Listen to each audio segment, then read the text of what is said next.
So, good day, everybody. This is Kyle Olin, and I'm just finishing up at least most of my project here. I was doing an anthropology course through NVIT down in Merritt. We're in British Columbia, Canada here, and I did an anthropology course, and as part of my assignment. My final assignment is to build a Bentwood box. So traditionally Bentwood boxes were built by the Haida, Coast Salish, and other Northwest Coast indigenous peoples. So I figured I'd give her a shot here. As you can see, these are some of the tools that I've used.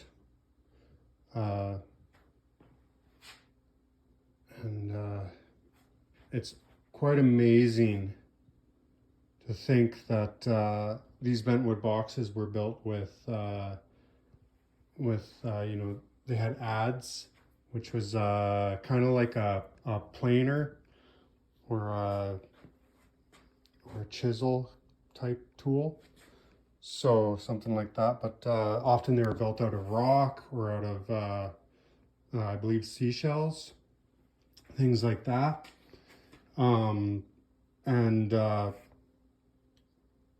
They would use them to kerf the wood. So if you look here, this is an example. One of my test pieces, it's pine. I only had one plank of cedar, and it was really hard for me to get. So I did a bunch of tests on pine first, and if anybody knows anything about steaming wood, pine is the worst. So I figured if I could get it figured out with pine, I could figure it out with cedar. So as you can see, the kind of kerf that I built was like this. I believe the way that the Haida and the Coast Salish and all of them built them was like this on the top one, and so that would actually give a bit of more bend, but that's a little bit above my pay grade. I may have a fair amount of tools, but the best I can do at this time was that. So as you can see, because of my choice, these edges cracked, and I actually think I'm gonna take advantage of that and epoxy that down the road. So I'm gonna leave it cracked like that and fill it full of epoxy. I think it'll be pretty cool. Yeah, so this is probably the most, this is the most precision woodworking project I have built to date. I am by no means a professional, but this challenged me big time. So I built all that. I had that set up so it'll fit right in there perfectly. As you can see, that's the extent of my precision. I do have a little bit of gaps, things like that, but I'll fill those in, sand it down, and then, as I said, the corners I think I'm gonna epoxy. So if anybody wants to tell me what they think, why those corners failed, please leave a comment. I believe it was because I didn't do the right kind of joint. I have seen, I did lots and lots of research on YouTube, good old YouTube research, and I do believe people do the kerfs like this. So I'm not sure, maybe I need to build some sort of a relief in there, I don't know. But I would like to eventually try a box with the kerf like that, because that seems like a superior bend to me. And if anybody knows how to properly put in the bottom piece and a lid, please tell me, because I couldn't find anything and I just glued that in. So, and even how to do the corners, because, or the final corner, right? I glued that, and it's just mitered at the end. So if anybody knows how that was done, please tell me. So on to other things. So in order to do this, this was, as I said, the most precision job I did. I adjusted my square. I had to do a little bit of grinding and things like that to make it so it is perfectly square. Very, very precision work, more precision than I'm used to. I'm more, you know, just a hobbyist carpenter. Well, I wouldn't call myself a carpenter, but I like to build things around the house. But this is one of the things that I built to do this project. It's a steam box. And so I went to, I had to dig around for hours to get all these parts. I went to, there's a place here in Vanderhoof called the Men's Shed, and they were really helpful. And so part of this is I'm supposed to talk about things that relate to what I've learned in my anthropology class. So I was thinking about this whole process as I was doing it, and one of the things was talking to elders. I learned a lot from talking to elders, and anybody who knows anything about Indigenous cultures, elders are held in high regard. And so it's really important to talk to our elders, to learn from them, because we can figure out things, and we can learn how to do things. We can see things in a different way. So as you can see, I used tin foil around here to seal that off. And I just have a brass fitting that goes in here that hooks up to this hose. That heats up. This was actually, I did a few renditions before I finally just went all in and built this box. I have a similar brass fitting in the top there that hooks into the box. This opens up. And as you can see, this is one of my earlier projects that I messed up. So I just broke it apart and used it for spacers. So what I did is first I used this full length of this box, but I couldn't get it hot enough. My heat source isn't quite enough. And that's actually one of the problems with my bending. I didn't have enough heat, not enough steam. So I actually used that to boil water and dump boiling water in here after I got this all heated up. But I still don't think it was quite hot enough. I believe you need to get wood to around 200 degrees Fahrenheit all the way through. Right. So yeah. And so yeah, I used down the road, I'm going to use this whole thing. I'm going to do more wood bending in the future. So this project has actually taught me a lot, and I'm going to continue on learning about this. So the way I did my curves is I used this compound miter saw. So it's using modern technology to build something. It's pretty amazing to have the tools that we have, and yet I still failed at it. And that too, like I said about the square, I spent a lot of time setting up that square. I spent a lot of time setting up that saw to make sure everything was perfectly square, to make sure that I had no play in it. And so it made the most precision cuts I've ever made. And yet I still didn't quite get it perfect.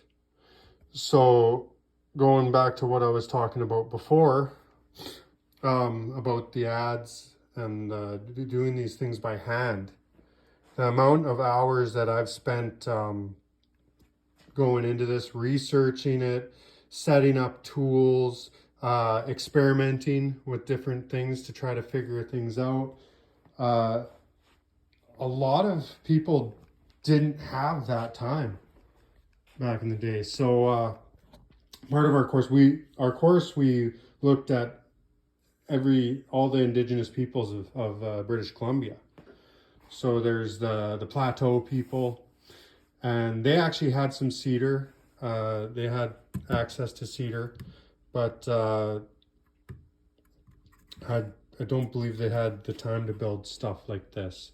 If you look at the Haida and the different Northwest Coast people and their woodworking skills, they were, some of the best in the world, and still are. But they had a lot of resources. They had a lot of they could eat a lot of fish. They could go and things like that. A lot of different foods that grew around there on the coast. And so they had a lot more time to work on this stuff. Whereas, the Plateau people or the subarctic people. So the Plateau would be like the more around oh man, I'm drawing a blank, the Okanagan, places like that. And then the subarctic would be like the Dakat, the people up in this area, up around Vanderhoof, and the Carrier, the Sekani, so they didn't have the time to work on things like this. They had tools. They built tools everywhere they went, but they would have to leave them because they were nomadic and they couldn't carry the tools everywhere. And so their tools were a lot more basic, but that's because it was necessitated for survival. So going back to the Northwest Coast people, because they had the time, because of the access to cedar, the Dakat people did not have cedar, and cedar bends better than pine does, and it works. Cedar is an amazing wood, actually. The Japanese used it a lot as well, but it works well with water. It bends well, and it's pretty cool. So what else do I have to talk about? Oh yeah, so I did try a few different methods. The first method that I tried was just for bending the wood. The first method I tried was just wrapping the wood in tin foil and heating it with a heat gun. And that didn't work too well at all. The second method I tried was leaving the wood in a bath overnight and then doing the same thing, heating it in tin foil. And that may have actually worked the best out of all my methods so far, because I was able to get enough heat. And then I tried then I built this box because it still wasn't quite what I wanted with tin foil. So I decided to just go all in and build a box. And I tried first full length. I did not get near enough heat. So then I shortened it down. I made some partitions and I wrapped everything in tin foil so that I had no leakage, so that the steam wasn't seeping into the wood other than in the top there a bit. But I got a lot more heat, but I still don't think it was quite enough. I actually ended up, after I pulled it out of here, I actually quickly wrapped it in tin foil and heated it up with the heat gun. But I don't think I had enough heat, for one. I didn't have enough steam, and I didn't have pressure. From my understanding, you need pressure. And my cuts. I don't know if I did my cuts properly. I did take a lot of time after I was done my cuts to clean them out, and there was little ridges in here where in the valley of my kerfs, right in those areas. So I made sure to cut those out really good with a chisel.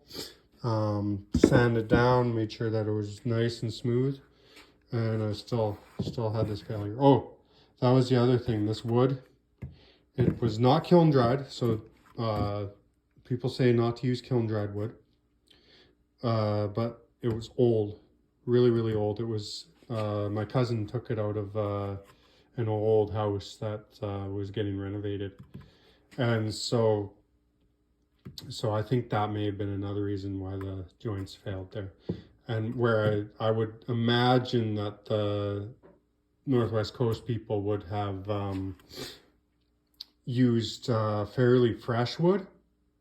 So when they took and peeled the wood off the trees, what they would do is they would hammer into the tree with a chisel.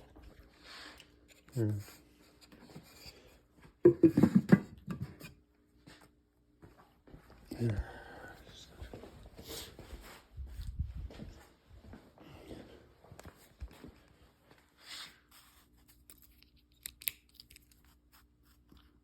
So say this is the tree, right?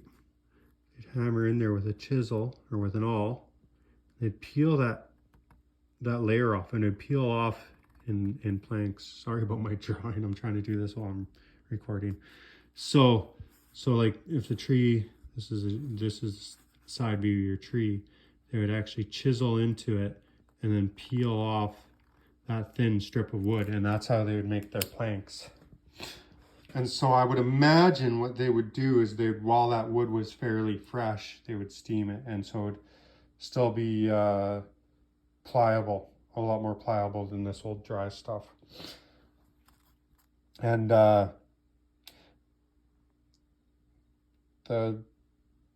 yeah, I think that's about what I've got for now. I'm trying to think of what else I need to talk about. I know there's more stuff I'm trying to remember. But I guess that's what I got. So thanks for listening. Talk to you later.